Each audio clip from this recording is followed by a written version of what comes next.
I am going to mute everyone and then unmute Haley, and then when you have questions, Haley will tell you the procedure. Will? Welcome everyone, and thank you so much for Haley for doing the presentation. And over to you.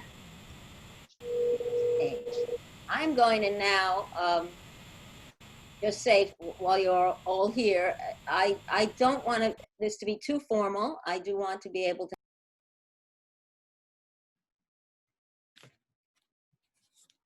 I have to unmute. Okay. I was saying, I think I'm having to mute and unmute people, but I was saying I don't want it to be too formal a presentation. I'd like you all to step in with questions or comments during the talk. I think it's the best way to sort of feel that you're participating and enjoying the experience. I'm not a big straight lecturer. There's a lot of information here that I'll probably, some things will be steering one way or another. If you want me to steer back to, for example, a little more of a history aspect of what's going on, a little more understanding of what the concepts are, or a little more of the technical aspects of the art, I'm willing to go wherever your interests lie, because it's wide ranging. As I say, I have a lot of artists here, many of whom I've taught over the years, and some of whom are colleagues. And I'm just very excited to see everyone. But let me get on with the actual presentations. Anything, so what we can do is there's a chat. If those of you who are on Zoom, you can use the chat. And I'm hoping, and Nico, you can break in and tell me, because sometimes I can't see everything and everybody and the screen. But if there's an important question, the chat is good, or just raise your hand, I guess, or try to break in. I think we can unmute everyone if we want, unless people are having people flushing toilets in the back, which is always very disconcerting during a Zoom meeting. So let's get on with the beginning of my story, part one.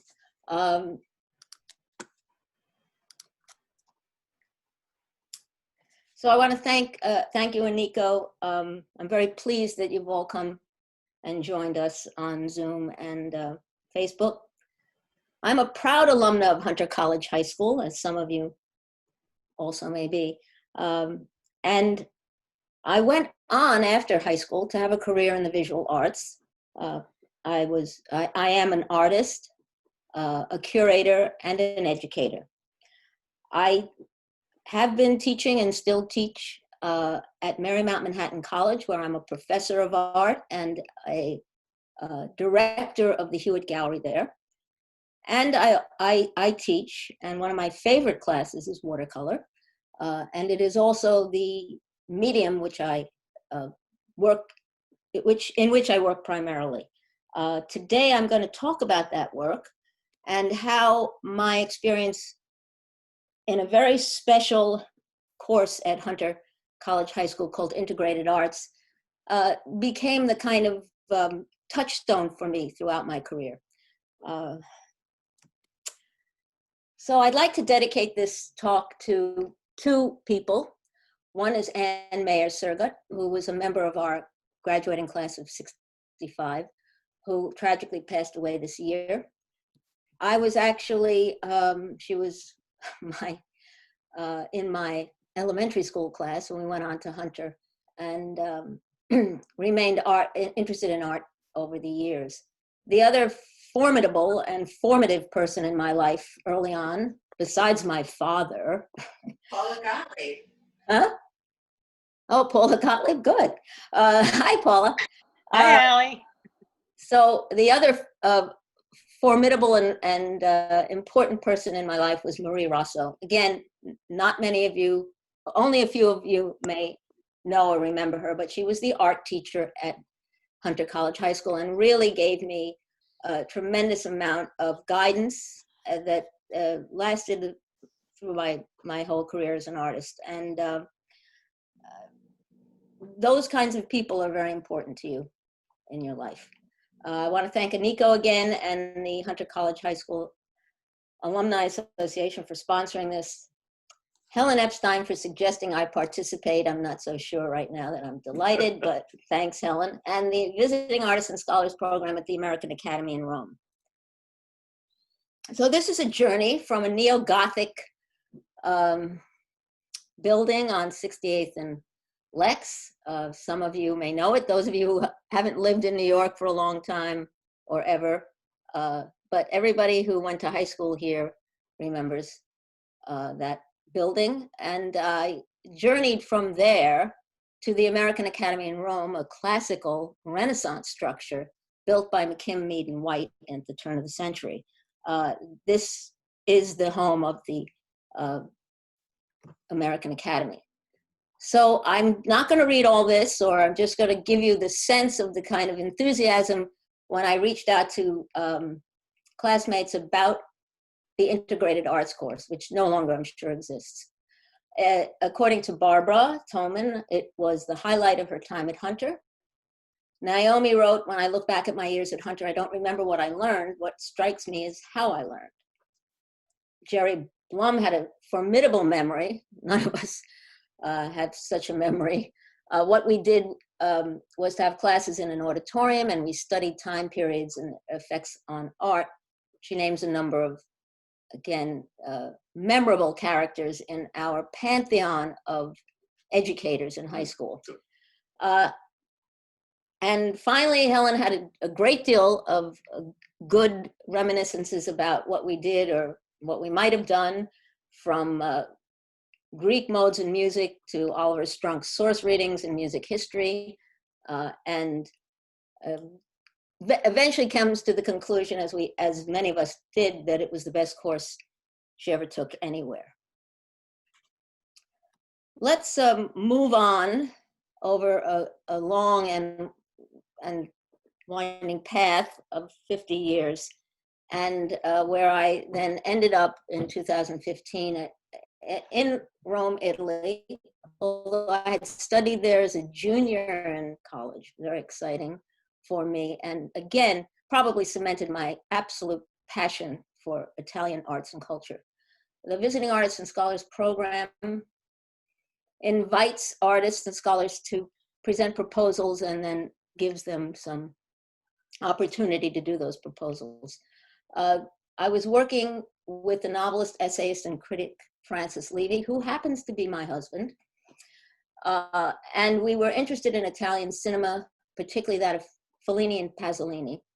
Our projects went back to locations where these films were made in Rome, in and outside of Rome, where I would take photographs and videos on the sites. We created a tableau vivant from multiple vantage points, and our initial investigations included Pasolini's Mamma Roma and Fellini's Roma. The idea was to use the videos and the making of the paintings as references in a larger context. Francis created the voiceover narratives in the videos I took. He analyzed the iconography, the locations, the past, and the present. This is quite a bit about past and present. The latest project we did was this past January, which does seem like a lifetime or more ago, where we decided to imagine our own film titled Hadrian and Antinous, about the famous Emperor Hadrian and his lover, and populate it with whatever sites we wanted to create a full-fledged, mysterious, lost masterpiece of a film. And that led to, again, one of my 12-foot paintings and actually a short story, both called The Unknown Masterpiece. Just to give you a little context, this is the American Academy. For all my former students, try to apply there. It's an amazing place to live and work. It's a community of innovative artists, writers, and scholars who live and work together. It reminds me of why I loved my community at Hunter High School, why I stayed in academia for a long time, and why I return to this so hauntingly beautiful and restorative place to do my work. So once we were accepted, then comes the trek. I bring, because I use special materials, I bring these materials with me, particularly a product called Yupo paper, which is a synthetic paper with a plastic base, which is highly resistant to watercolor. So it's a kind of a yes-no experience in art. And those of you who are artists understand that yes-no in any form it takes. Your intentions, the reality, the struggles you have. I particularly, I guess, find very great triumph in struggle. So I use a paint or a material that resists another material. Just to give you a little feeling about this, watercolor, water-based paints are fluid, and they work well if you put them on a table. And here is a little small painting I did of the beginning of one of the Tiber River when I was there. And you can see it has very fluid effects. On the right is again, the painting developed with a background. I actually put my hair in there to give a kind of sgraffito effect within the textural background. But primarily I worked on large, because I had the opportunity to have an amazing studio, large wall-size, mural-size paintings.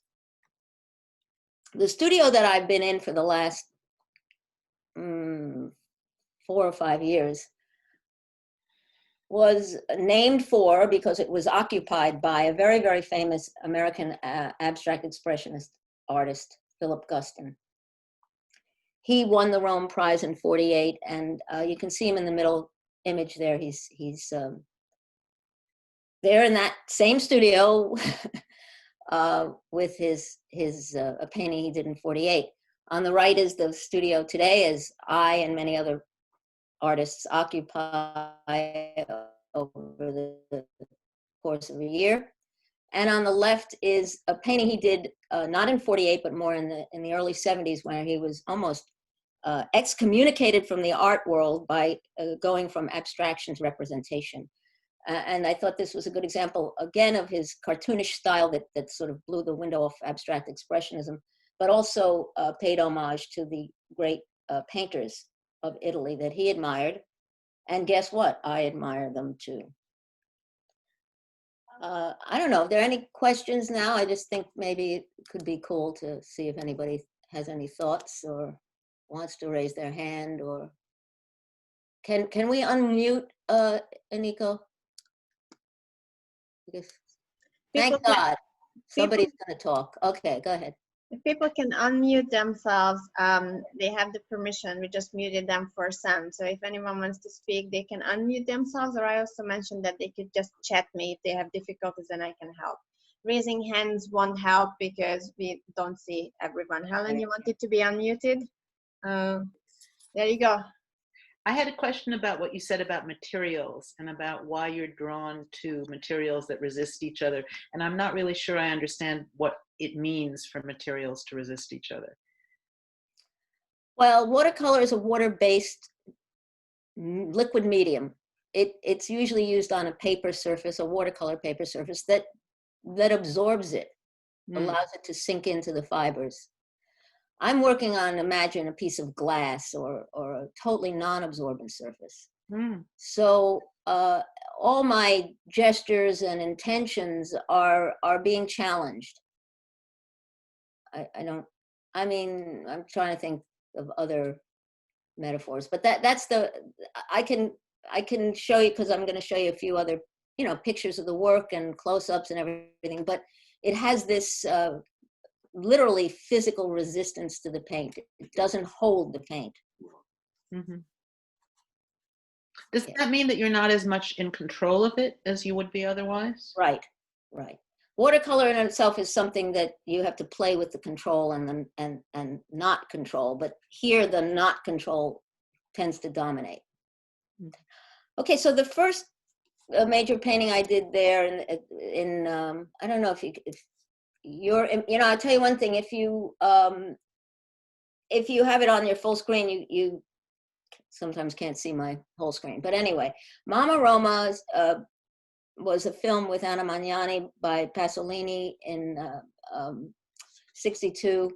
And what we decided to do, because it was a film that was so shockingly exciting to us when we saw it, and so visual. Pasolini studied with the art historian Robert Longhi in Italy, and although was not an artist himself, was an artist with the camera and also in poetry and novels.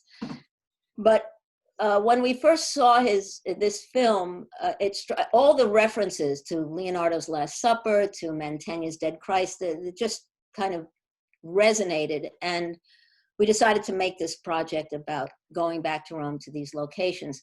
The location at the top is in the Piazza del Cristoforis, in a little outside, a little suburb of Rome, where the Castel Bertoni is that structure you see there.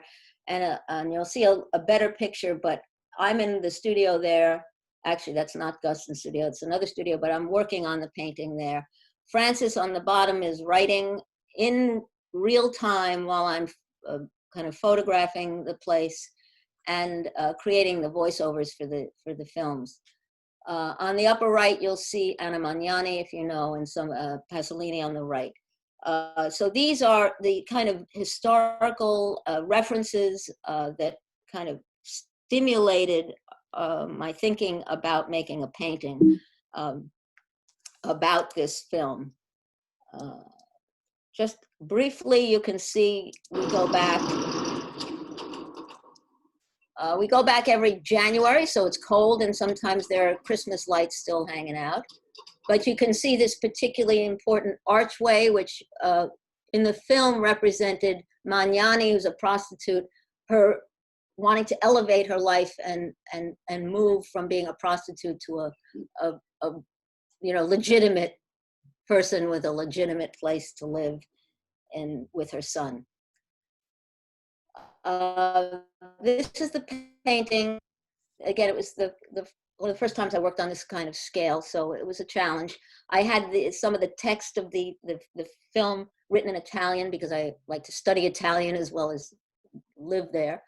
Magnani and her son are in this portion here. I placed them in as the film's protagonists. And again, the sort of the entry into a new world of possibility. The film ends rather tragically, however. That's the next year in 2017, we came back again to look at another site Pasolini used, which still exists, obviously, Aqueduct Park. It's been there for a long time. Those aqueducts are from the Roman times. And juxtaposing that with a rather austere, futuristic, fascist piece of architecture that Mussolini had built in the hopes of the World Fair. I think it started in 1937. He wanted it to be one of the central themes of his World's Fair in 1942. And you can see his riffing on those classic Italian Roman arches. So, that juxtaposition struck me very strongly. And you can see me now in the Guston studio. I put the picture, the paper up on the wall, and I often have to stand on a table to be able to paint it. Not a great slide, but you can see the picture. The painting is called Pluperfect. It's a favorite tense that I know Helen Epstein is trying to master in Italian right now. But it's sort of the juxtaposition of modernity and the past. In 2018, again, we go back, and in our interests about the arts, not just film, but often, cinema, we came across the work of Robert Rauschenberg, a photograph that he took in 52, when he visited Italy for the first time, Robert Rauschenberg is the American pop artist, I guess you'd say. He and Cy Twombly traveled together. Cy Twombly, again, another probably tremendously well-known artist who eventually lived in Italy for the rest of his life. Here Rauschenberg takes a picture of Twombly walking down the Ara Coeli steps, which are a famous steps to a famous church in the center of Rome. On the right is my version of the Rauschenberg photograph, which is a Instagram. Those wanted to update it to 2018, and that is not Cy Twombly, that is Francis Levy. And again, on the lower left, you see Aqueduct Park with the view of the kind of the housing that was built probably again by Mussolini, where the lower class citizens of Rome would live. This is the final painting. I called it this whole series Mi Ricordo because it is about memory as well as the contemporary experience and how you remember things in present tense, but really about the past. So those are the steps with the church, the aqueduct, and another street that was in the Mama Roma film. In 2019, we move on to the great Italian director, one of our favorites, Federico Fellini. For our research there, we went to a place right outside of Rome called Cinecittà. I never was there when I was a student. I never visited there, but it was some of my friends in college supposedly went and filmed, were extras in Terry Southern's Pull My Daisy, I think, or some crazy old film from the 60s or 70s or whatever. Anyway, Cinecittà is the film studio, and it was the home away from home for Federico Fellini. There's a plaque there that reads, when I am asked what city I'd like to live in, London, Paris, or Rome. He didn't say New York for some reason. I don't know what was wrong there, but my answer is, to be honest, Cinecittà.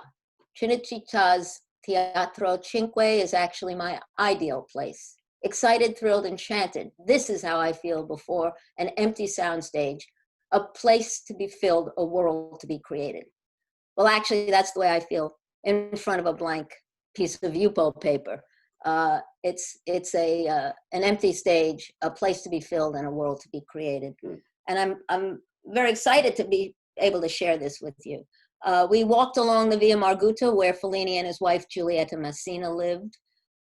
We looked at the film Roma dozens of times and saw one of the most well-known scenes in that film. Was called the ecclesiastical fashion show that was later recently at the Metropolitan Museum of Art. There was a very interesting show on ecclesiastical fashion by fashion designers called Heavenly Bodies. I don't know if anybody knows that or saw that. That's the finished piece. One interesting point you may see right in the center, New York Gas. So the scenes on the left here were actually from pictures that I took at Cinecittà on the sound stages. They had to take this Teatro Cinque, which was Fellini's home away from home. It was so huge, they had to disguise it for Martin Scorsese's Gangs of New York film. So they wrote New York Gas on the outside of one angle of the theater, of the soundstage, so that it would be authentic. And finally, I'm coming to the last painting that I did recently in 2020. This was for our imagined film, Hadrian and Antinous, and we went to Tivoli, which is again outside of about 10 kilometers or more outside of Rome. And it was it's a stunning place.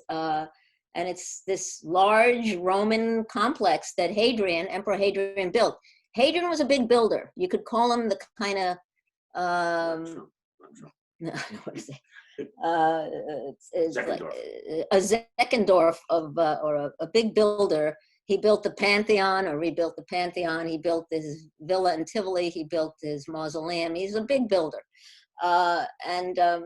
This was his official residence in 128. A lot of it is based on, again, ancient, other ancient sites. This particular spot intrigued me. It's called the Canopus. It's a big water basin surrounded by columns, statues, and it was based on the town of Canopus in Alexandria in Egypt, which was where Antinous drowned. Hadrian basically conquered a lot of the world at that time, so they traveled to Egypt. Here I am working on the painting on the table, sort of taking the image that I photographed and reproducing it, and then painting it. I have this other site. If anybody's ever gone to Rome, you can't help but see, among the Colosseum, obviously, and the Vatican, you'll see the Mausoleum of Hadrian. It sits on the banks of the Tiber, and legend holds it. I thought this was interesting for our contemporary moment here. Legend has it that the Archangel Michael appeared atop the mausoleum, sheathing his sword as a sign at the end of the plague in 590. That's something we're looking forward to here very much in our world today. And it just struck me, oh my God, I forgot there was a plague there. And that's how that mausoleum got its name. It became the Castle San Angelo. This is a little bit of the kind of filming we do. It's very homegrown, but it gives this sort of feeling of what we do on our visits to these different sites. Descending Rome's Castel San Angelo, otherwise known as Hadrian's tomb, one sees written on the walls the history of the Eternal City. It is Rome's first truly multi-use structure, housing in turn a mausoleum, a fortress, a prison, Renaissance dwellings, and apartments which housed the homes of several popes, including Paul III Farnese.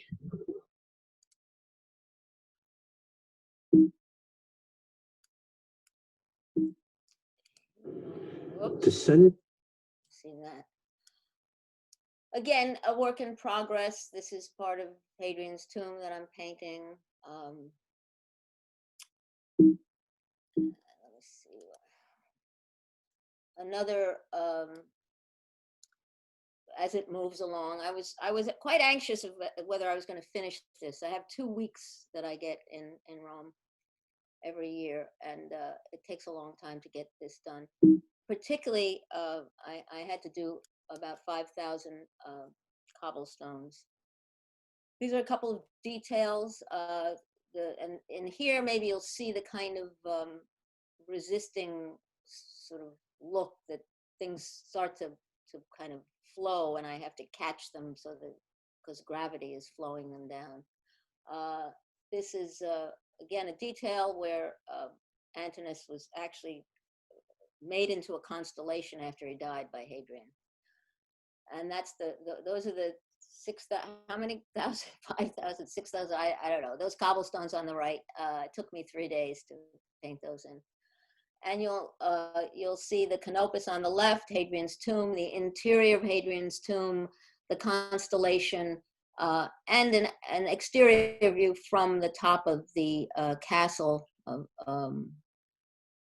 where I also just slapped on a poem that's inside the tomb, a very, very famous poem that Hadrian wrote on his deathbed. And again, I'll give you another quick video of that near the end of this right now, towards the end of this presentation. A poem by the Emperor Hadrian is engraved on a marble plaque.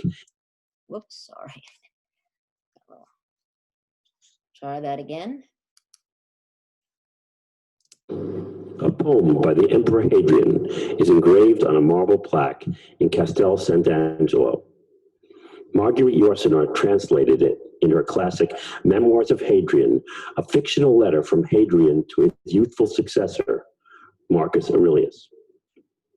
Little soul, gentle and drifting, guest and companion of my body, now you will dwell below in pallid places, stark and bare.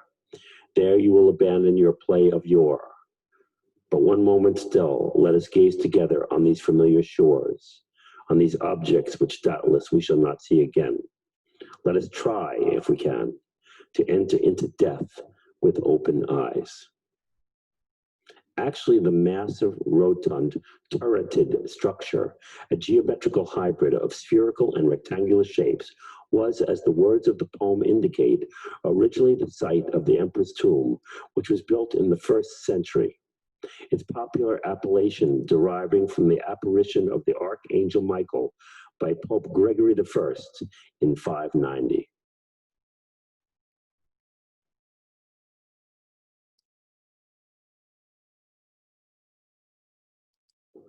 A poem by the Emperor. And so we come to the end of this presentation. And if anybody's interested in some other work I do, which is not this particular work, you can find that on my website. Wow. I think we can unmute everyone and then people can talk. I posted a couple of messages to you, Hallie, that were posted on Facebook. Most of them are remarks. There are no questions. That's why I didn't interrupt and speak out. So feel free to have a look at them. I can send them to you privately too. And I'm going to unmute everyone. So feel free to ask your questions.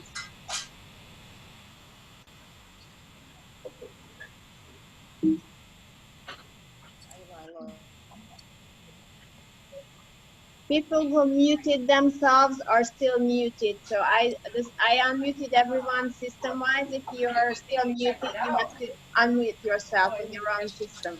Mildred raised her hand at one point. Did you have a question? Do you want to unmute Alice?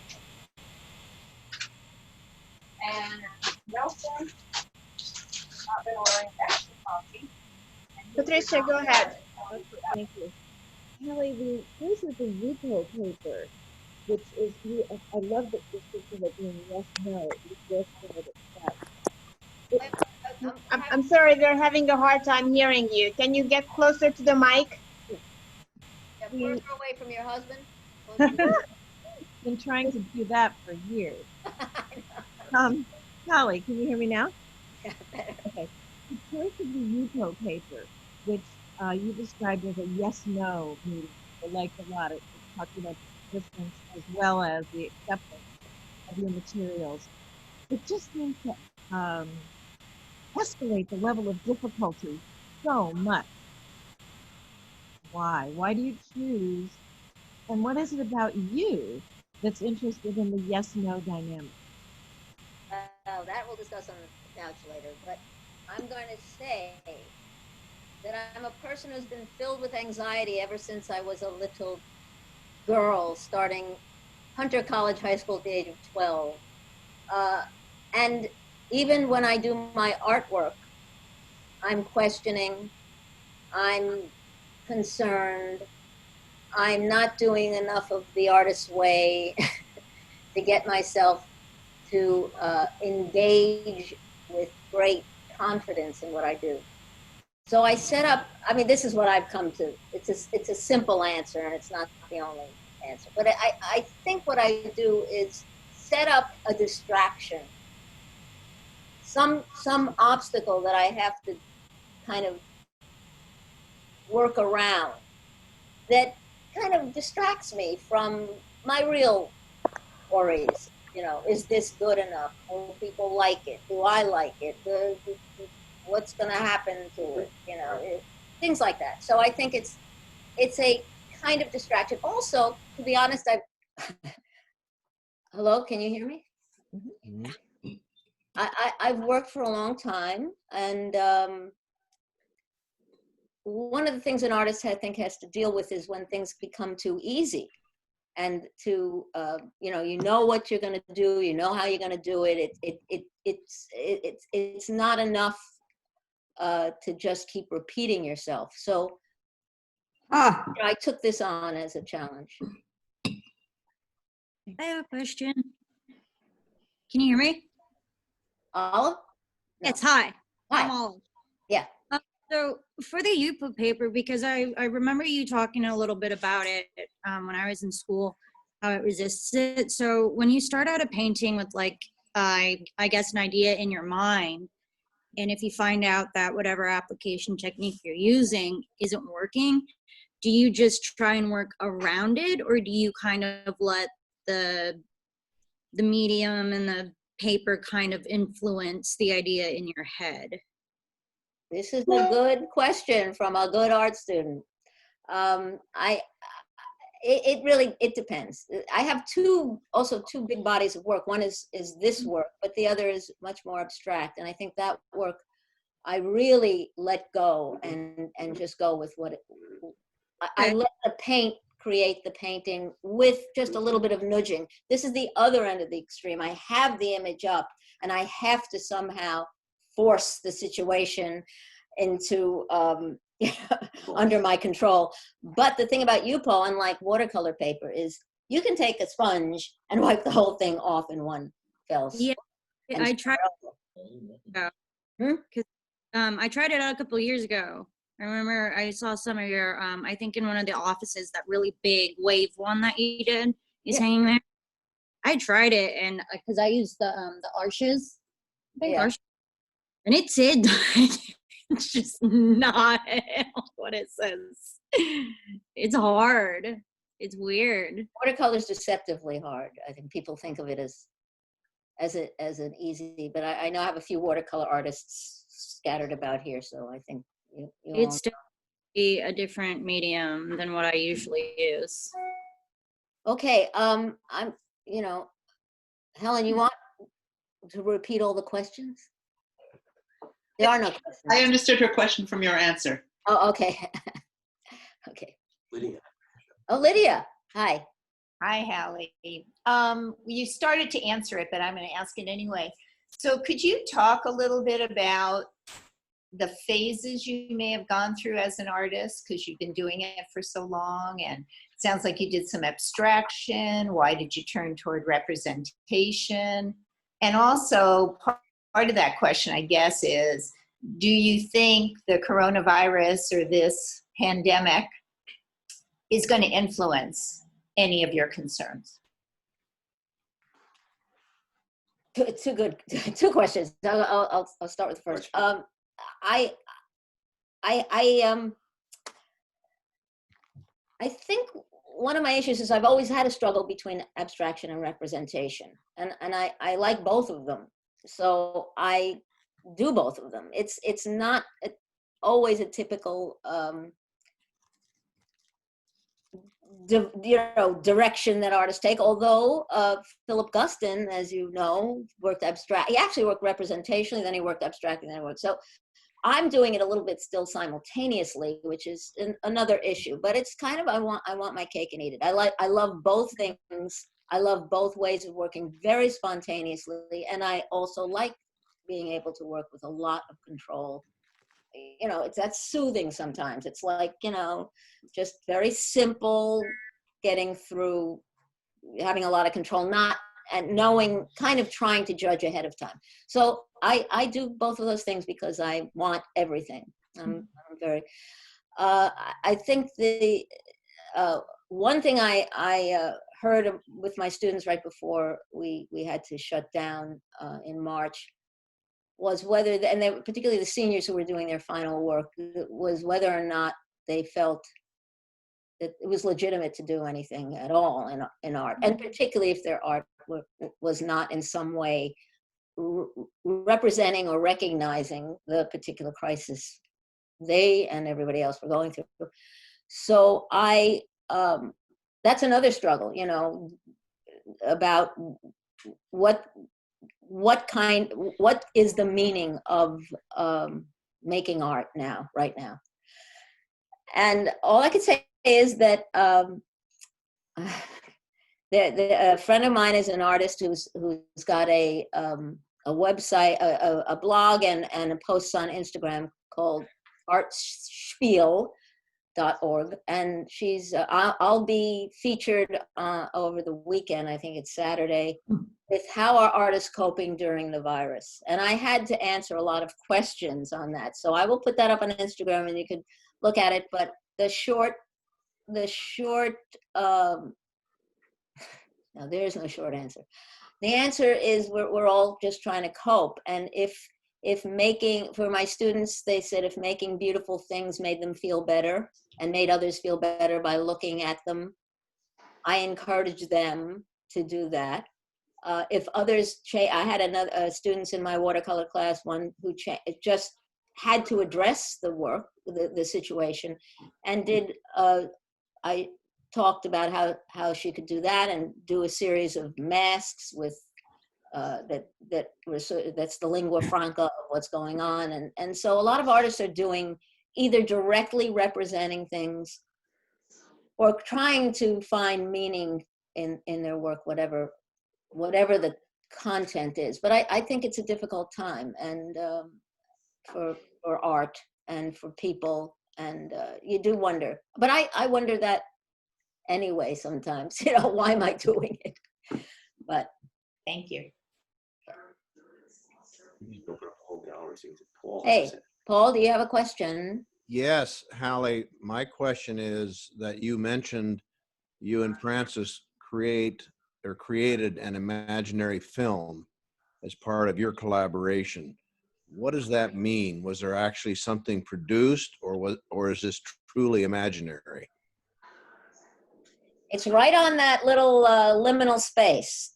What was produced was a short story that Francis wrote about the production of an imaginary film by a family living in Rome. It's sort of based on, if I may say, unknown masterpiece. It's based on Balzac's The Unknown Masterpiece, which is a short novel, but it's also based on, I don't know if I should reveal it, but in a way, an artist that we know of whose lived in Rome, and family has generated generations in Rome, and it's kind of based on a very strange familial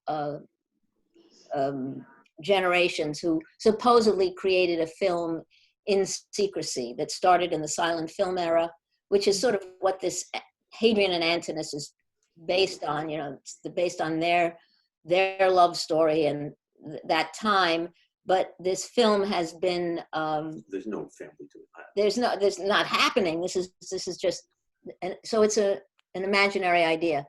I don't know that a film will ever actually be made of that, but Thank you. And Hallie? Yeah. You hear me? It's Ann.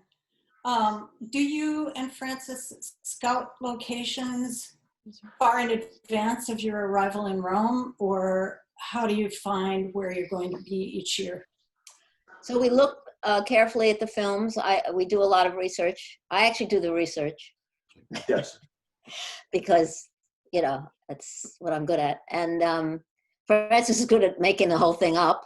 I'm good at researching it. So I look at the films. I look at anything that's been written about those films. There is information. There is lots of information. There are people who have studied, real film buffs, So we also, our first year, we got in touch with, believe it or not, an Italian with this name, Carlo Di Carlo, who was the assistant AD on Mama Roma. This was in 2015. He was still alive. We were unbelievably excited, and we went, we hawked him, we wrote him, we tried, and eventually we got to film him, actually meet him and film him, and he talked to us we didn't speak that good French. Italian. He did it in French because Francis speaks better French. And if we'd had Andre there, we would have had a better thing. But you or Andre. But we did film him, and we got some interesting material about that. We haven't done anything with it yet. But to answer your question, yes, we research it, and then we go. And then sometimes interesting things happen, like we'll go somewhere, and we were on that street. I said, there's a street there. I just put it in one of my paintings. We met some guy who remembered Pasolini filming on that street. Some old guy in a cafe right at the corner. So it's a real kind of interesting thing that happens. We both, again, like watercolor, we plan it out and then things happen. Yeah. But it's too hard to go there and do the research and do the painting. It's too much in that short period of time. But don't you want to see the places before you're there? I mean, don't you want to? Oh, we go 5 days before we get to the academy. I see. And we roam around, so to speak. Okay. Subways. Didn't we see a person?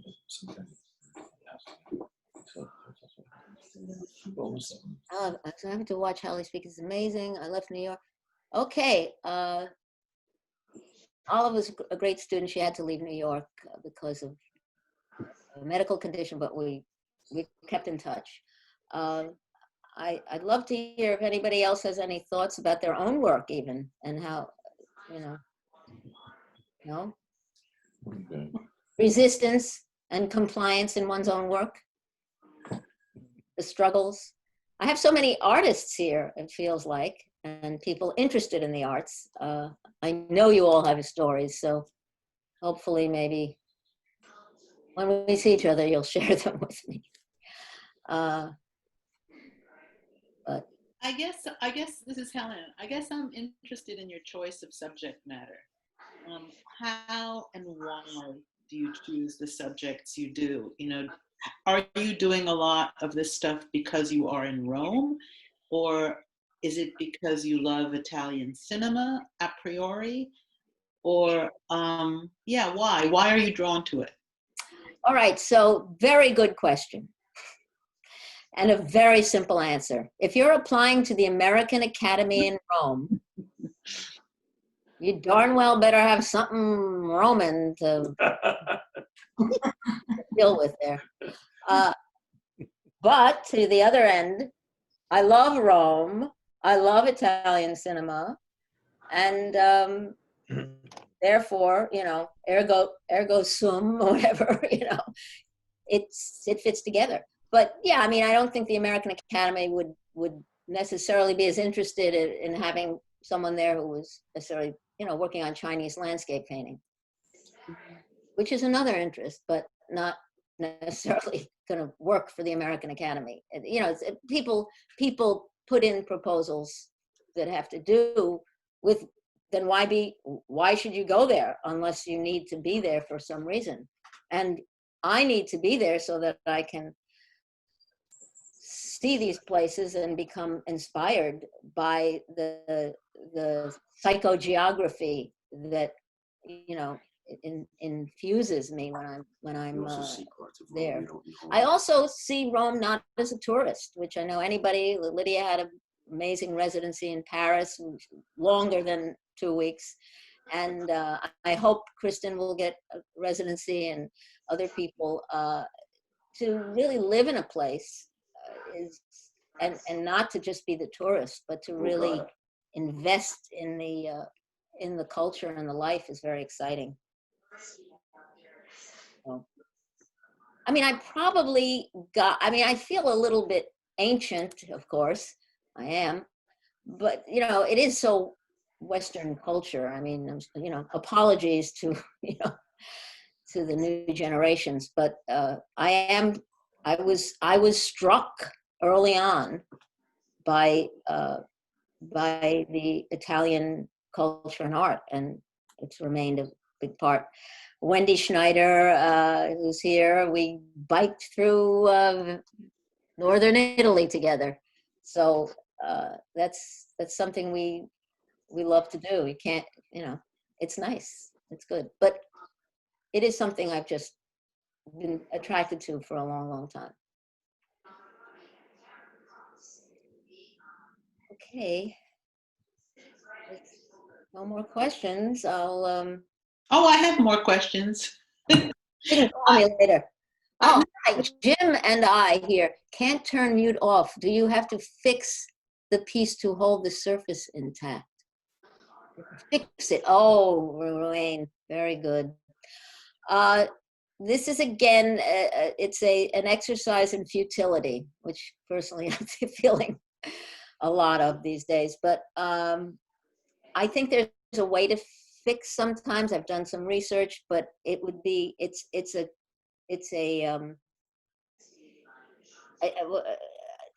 I take a chance because I'm afraid that it would actually destroy what's there. So I've just accepted that it and I will not last forever.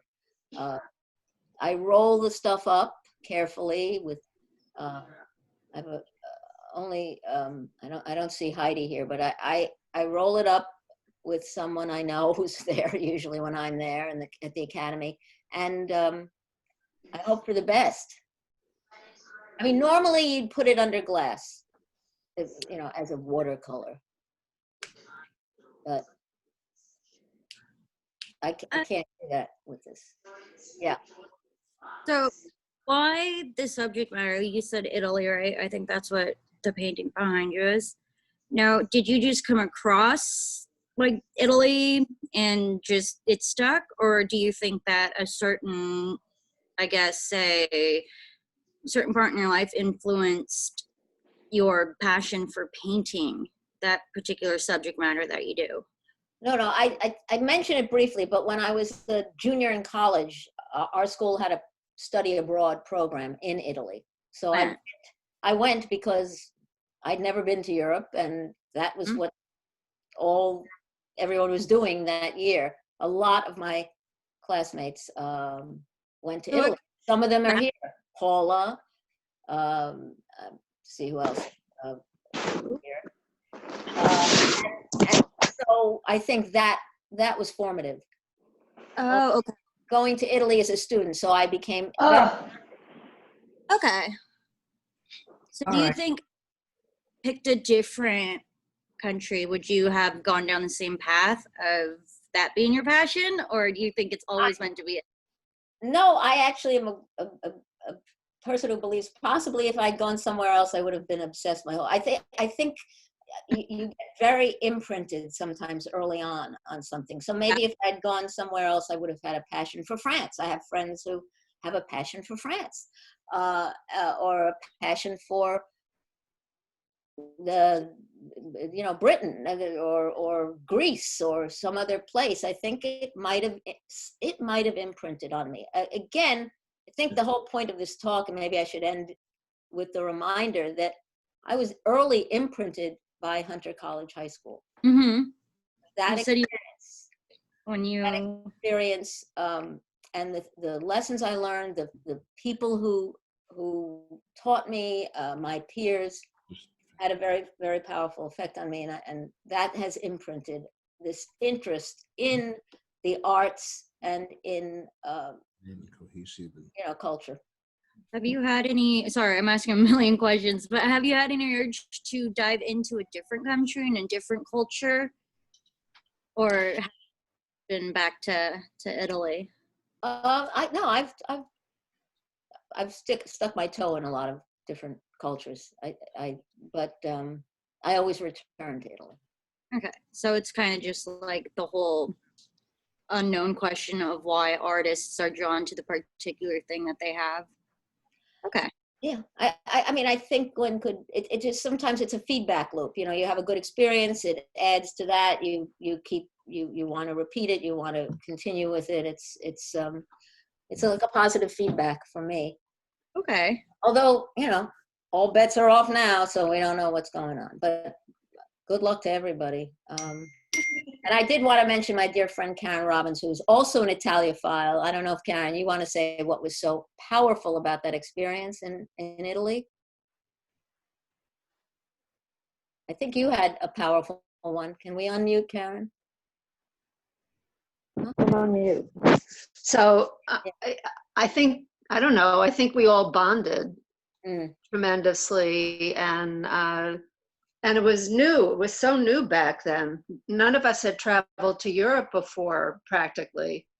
It's not like now where kids go when they're like 5 years old or whatever. And it was all new and so romantic and so beautiful. And I just fell in love with it. And I think most of us did. I think also we had great art history. A woman who's unfortunately passed away now, but she just sort of embodied Baroque culture and knew so much about so many things, about the art and also about where to eat after you saw the art. And very important part. We forgot to mention that. That's important. Also the food. The food is just extraordinary. So, and I always get excited when I go back to Italy, and I still feel that. I feel as though I lived another life there. Yeah. I think, again, this is about, a lot of my work is about memory and the past as well. And I think it's,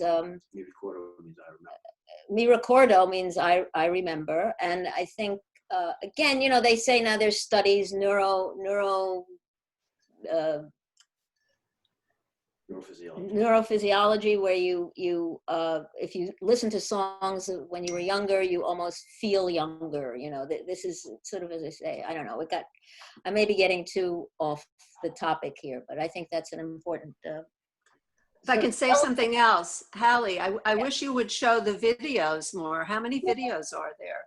Tons, but they're all like handheld, you know. I don't know. Well, that doesn't matter.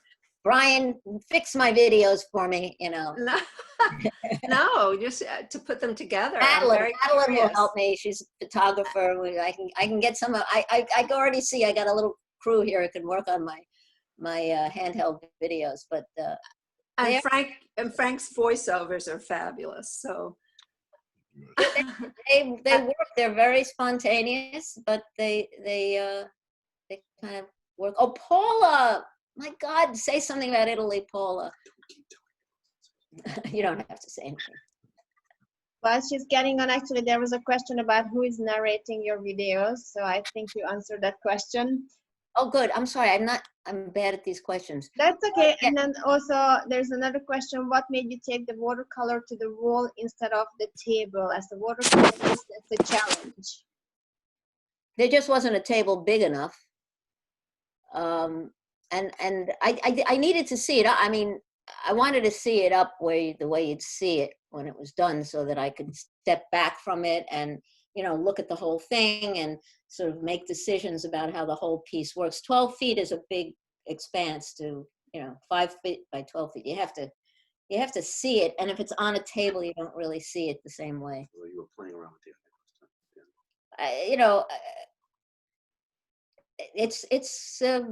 there's a lot of choices to be made. I do some work on the table, some of the long Tiber piece, but